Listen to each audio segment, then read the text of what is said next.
Bonjour, vous êtes dans le bœuf politique sur JMTV+, un bœuf politique spécial qui reçoit aujourd'hui deux grosses personnalités. Nous allons décortiquer quelque chose qui s'est produit cette semaine. Nous sommes le 30 juillet 2022 et qu'est-ce qui s'est produit dans le monde francophone? C'est la visite d'Emmanuel Macron à 3 pays d'Afrique. Nous allons essayer avec nos invités de comprendre le pourquoi de ce déplacement, les enjeux, etc.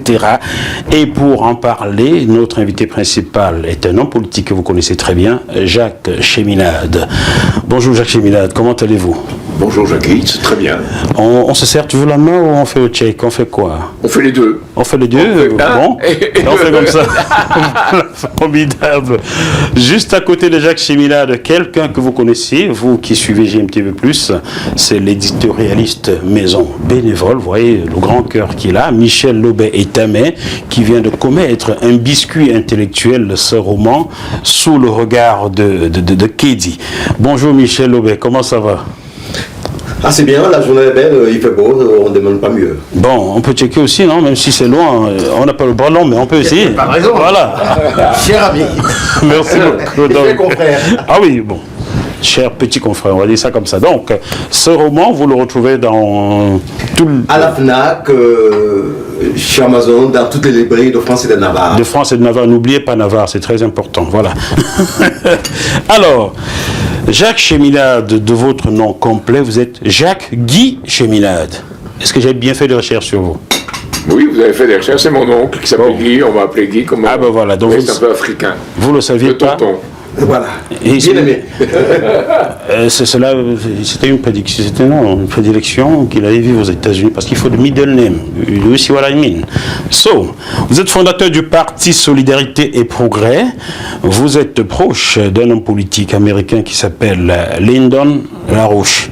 Décédé en 2019. Décédé en 2019, paix à son âme, à 3 ans.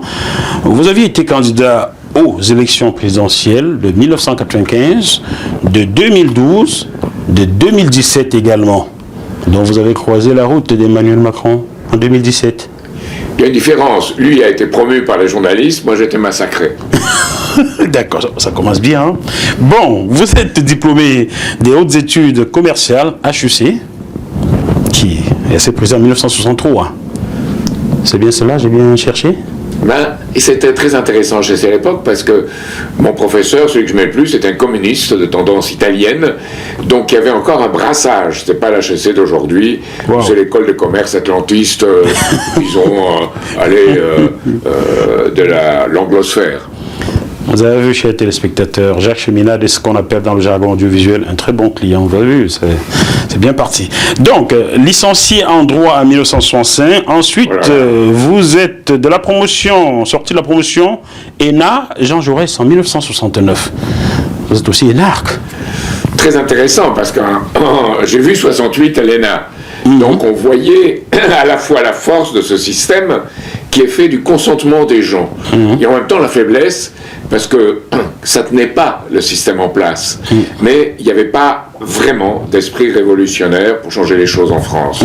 Donc ça je l'ai vécu et j'ai vécu un Américain qu'on envoyait d'une université américaine faire une étude sur l'ENA et sur l'enseignement en France entre chahut et soumission. Et on l'avait coincé dans un couloir et il avait avoué que ce qu'il écrivait pour son université irait au service américain. Donc voilà, 68. Hein. Michel Lobet, qu'est-ce que vous faisiez en 68? En 68, j'étais un jeune homme qui n'avait vraiment pas d'aspiration. J'avançais dans la vie. Je venais de terminer le deuxième cycle secondaire, donc je me préparais à rentrer à l'université. Et c'est la période, un an après, que j'ai choisi, enfin mes parents et moi avons décidé que je vienne poursuivre mes études en France. Bon. Donc en 68, j'ai moi aussi vu les gens défiler sur le pavé. Sur le pavé. Voilà. Ah oui, il n'y avait pas de télé dans votre pays à cette époque-là. Vous avez juste entendu parler de cela. Exactement. Mais nous le suivons très près, de très près. Pourquoi? Parce que vous ne pouvez pas oublier que la jeunesse francophone, dite francophone, a toujours suivi de près et de loin les évolutions. Pas seulement économiques, ni médiatiques, mais les évolutions politiques. Et surtout en France. En France. Malheureusement, je dirais, il y avait trop sous les pavés la plage et pas assez sous les pavés la révolution. Bon, on entre dans le mille. Vous comprenez pourquoi j'invite Michel Lebey aujourd'hui. C'est quelqu'un de fort intéressant. Il n'y a pas une grande différence d'âge entre vous, même si ça ne se voit pas. Je ne donnerai pas vos âges, car vous êtes encore très jeune et bien, très bien conservé. J'aimerais à vos âges être comme vous. Ce serait un exploit. Bon, le 25 juillet 2022, donc il y a quelques jours, alors que la situation sociale en France est en grande souffrance, avec des services d'urgence qui font le tri maintenant, ou tout simplement d'autres qui ferment. Emmanuel Macron, le président de la République, a entamé un déplacement en Afrique.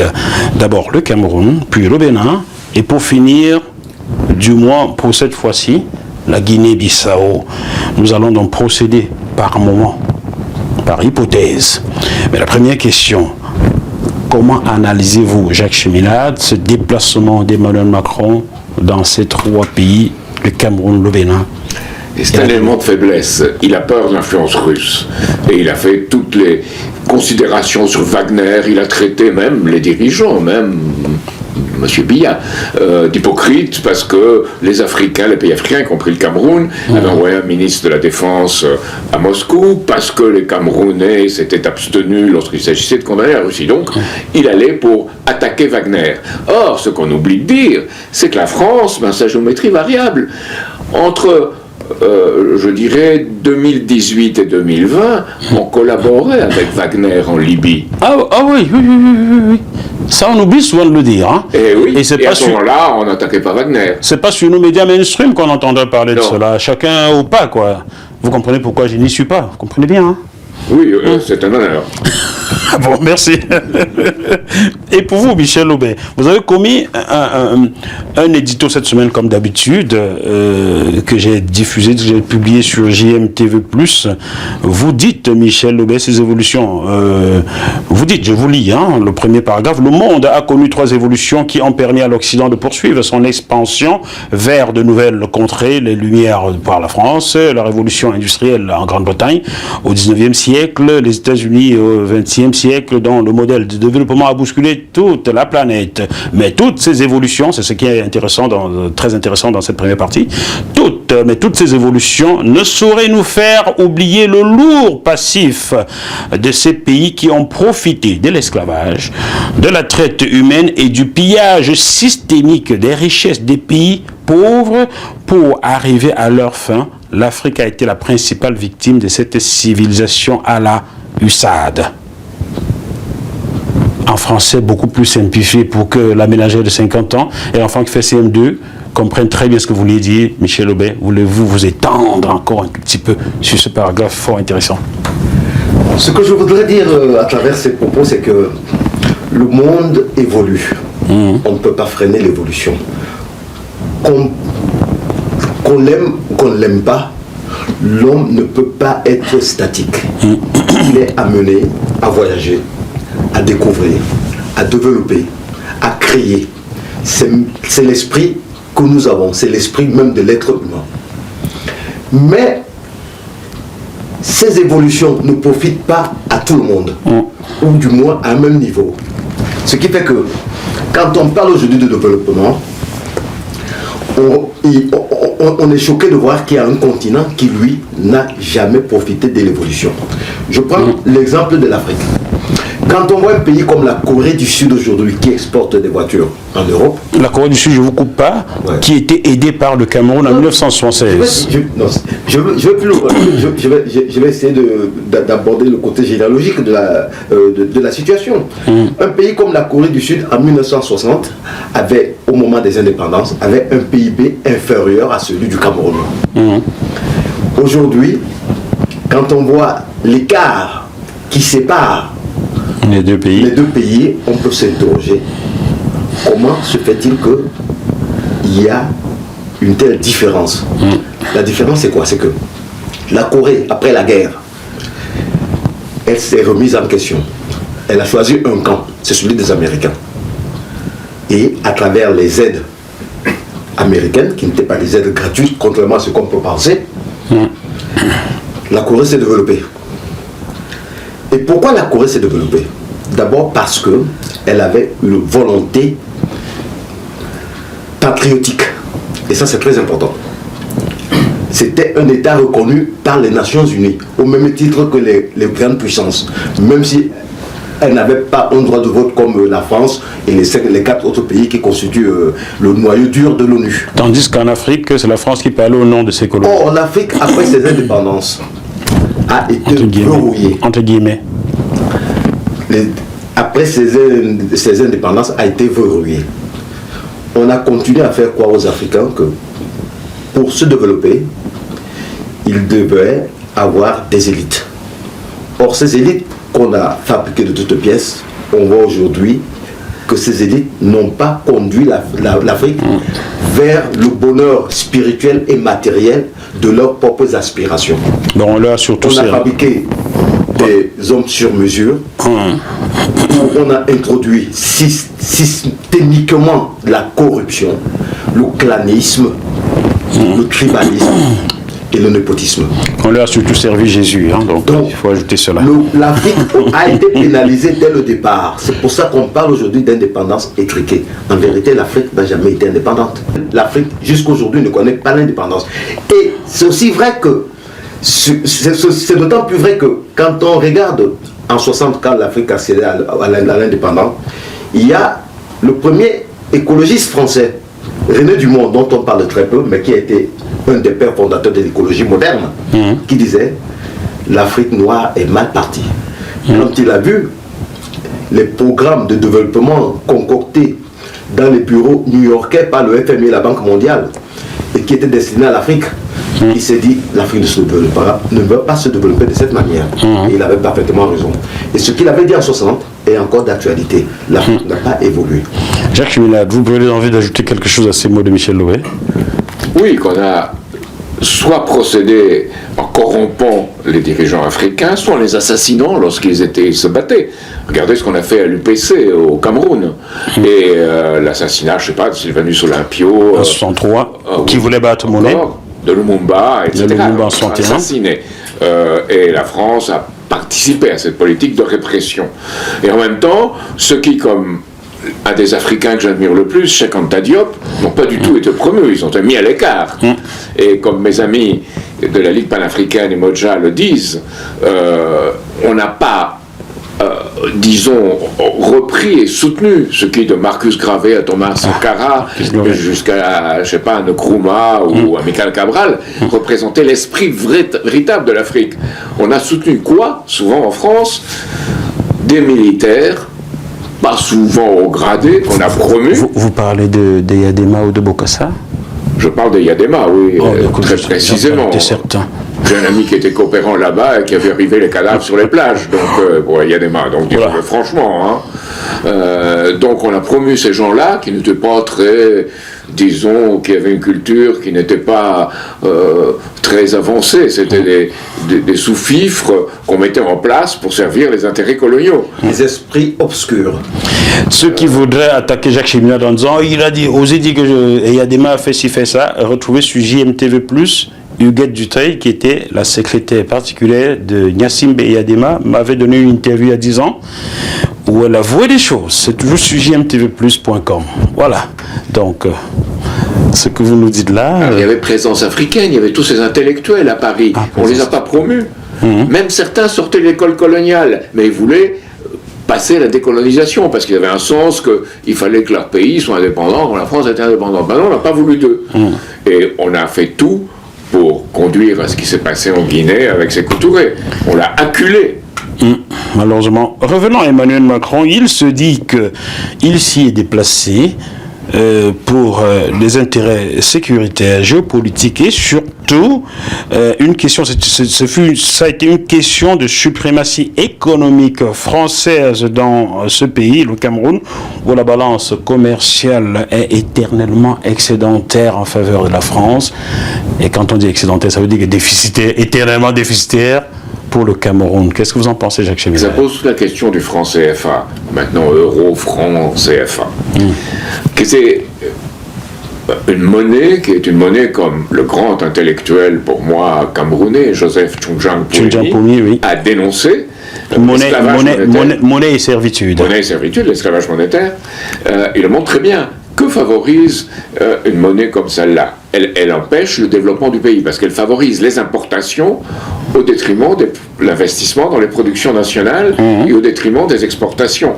Parce que quand on se développe, il faut avoir une monnaie qui ne soit pas trop forte pour pouvoir se développer. Alors là, on est à l'euro, qui est une monnaie, disons, qui transmet les instruments d'oppression et de, disons, quand c'est pas directement de l'oppression, c'est de corruption coloniale. Et de plus, on a une monnaie qui fluctue sans qu'on puisse la maîtriser du côté du Cameroun ou des autres États qui appartiennent à la zone de ce franc CFA. Et on ne peut pas la maîtriser. Regardez maintenant, il y a eu une baisse de 20% de la valeur de l'euro par rapport au dollar. Or, la dette de plusieurs pays, qui est un malheur et qui ne devrait pas être, est en dollars. Donc, ça fait 20% de plus de dette en monnaie, qui est la monnaie liée à l'euro. Donc, ça ne va pas. Il y a une perte d'indépendance. Et nous avons manifesté contre ça. Moi, au grand débat de la présidentielle 2017, j'ai dit il faut sortir du franc CFA, il faut le faire de façon ordonnée et intelligente d'en sortir, et en sortir vite. Alors, maintenant, Macron vous propose cette espèce de chose qui s'appelle l'écho. C'est l'écho de la colonisation. Avec son ami... Il crie très fort et ça revient en écho. Que je ne cite pas. Bien, oui, son ami Ouattara. Bien, moi je le cite. Vous voulez des problèmes ou quoi? Vous voulez plus aller en Afrique ou quoi? Oh, moi j'ai un ami Renaud Vignal qui était ambassadeur à ce moment-là en Côte d'Ivoire et qui lui a littéralement sauvé la vie. Je ne sais pas si c'était une initiative, je crois que oui, parce qu'il faut sauver la vie des gens qu'on est en train d'acculer, mais après ce qu'a fait Ouattara et sa complicité avec des intérêts coloniaux, bon, ou néocoloniaux, il ne faut pas les appeler coloniaux. Il fallait bien se sauver la tête.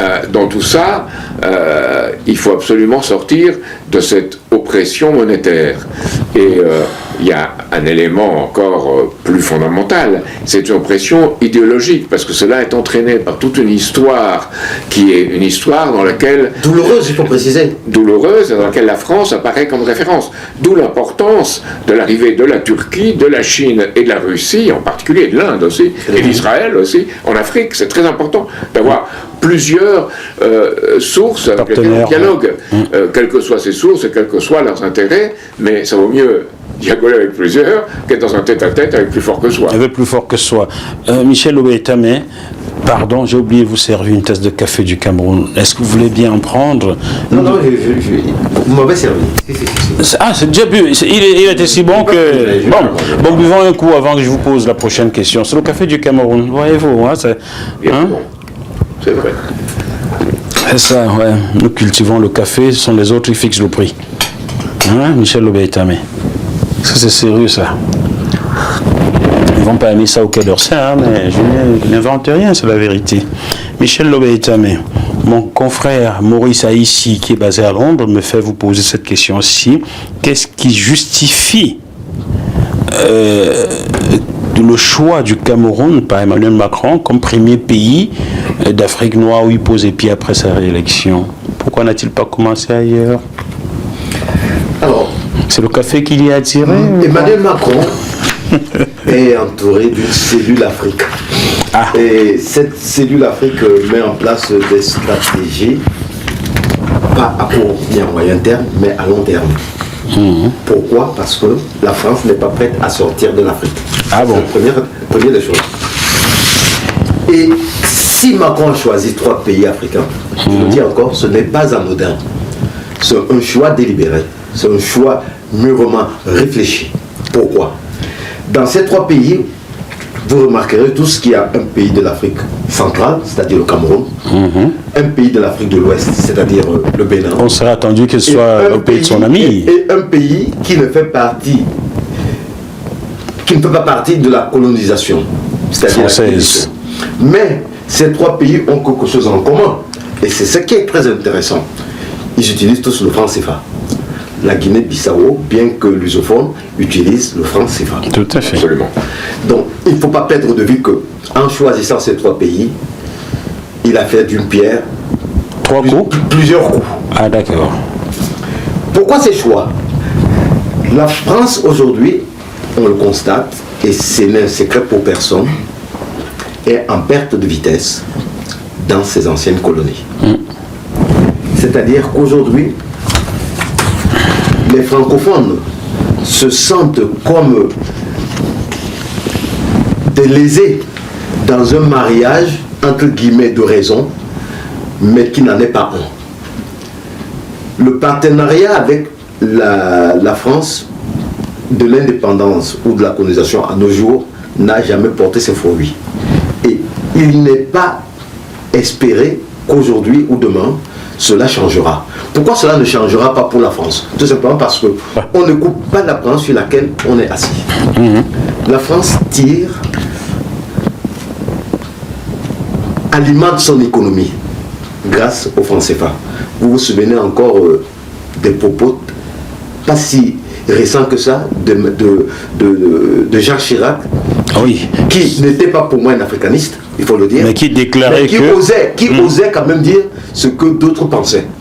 À savoir que si la France est aujourd'hui 4e ou 5e rang, au 5e rang mondial, désormais 6e des pays développés, c'est grâce aux ressources qu'elle tire de l'Afrique.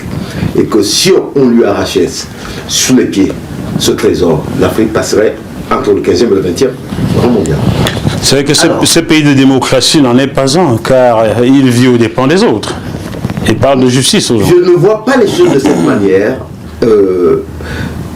Notre cher Jacques disait tout à l'heure que tous ceux qui ont essayé de lever la tête au moment de la lutte des indépendances ont eu la tête tranchée. Donc cette politique a traumatisé la classe sociale africaine parce qu'elle était convaincue qu'elle n'avait pas, elle disposait pas de moyens pour émerger de l'eau. Donc il y a eu 2 générations, c'est-à-dire la génération des pères de l'indépendance et la nouvelle génération qui est au pouvoir aujourd'hui avec les Paul Biya. Ce sont des hommes et des femmes qui ont été formatés pour obéir, pour se soumettre, pour mettre en place des politiques qui ont été concoctées à l'extérieur de notre continent. Ces politiques ne sont pas productives. Elles maintiennent l'Afrique dans une position de demandeur. Et jusqu'à quand? Jusqu'à ce que l'Afrique se réveille. Et aujourd'hui, ce sentiment anti-français qui commence à prendre corps est un signe avant-coureur des prochaines révolutions. Nous avons connu des révolutions partout dans le monde. Nous avons eu tout récemment le printemps arabe. Je crois que il a changé beaucoup de choses. Il a changé beaucoup de choses, même si on ne peut pas dire aujourd'hui avec une certitude absolue que tout va bien. Non, tout ne va pas. Rien d'ailleurs ne va. Mais seulement, on a secoué le cocotier. Et ça, c'est très important. Et les noix sont tombées. Les noix ont du mal à tomber, mais elles tombent quand même. Donc aujourd'hui, l'Afrique a une jeunesse qui ne dispose pas de moyens matériels comme ses prédécesseurs, mais nous avons les médias. Aujourd'hui, on ne peut plus étouffer une information. Oh, si vous saviez, GMTV+ n'est plus sur YouTube, qu'a étouffé certainement par la France-Afrique et la Covid. Aujourd'hui, la jeunesse française, on fait tout, hein? La jeunesse africaine, c'est ce qui se passe dans le monde. Je ne dis pas en France, mais dans le monde. Dans le monde, en effet. Donc, elle aspire, elle aussi, à la liberté. Et ce courant de liberté que l'on voit traverser de la Méditerranée vers l'Afrique du Sud est un courant dont les effets positifs commencent à prendre corps. Il faut le dire, Michel Dans Leray. les 10 années à venir, oui, si la France ne se bat pas, je dis bien ne se bat pas, pour améliorer sa politique en Afrique, elle est condamnée.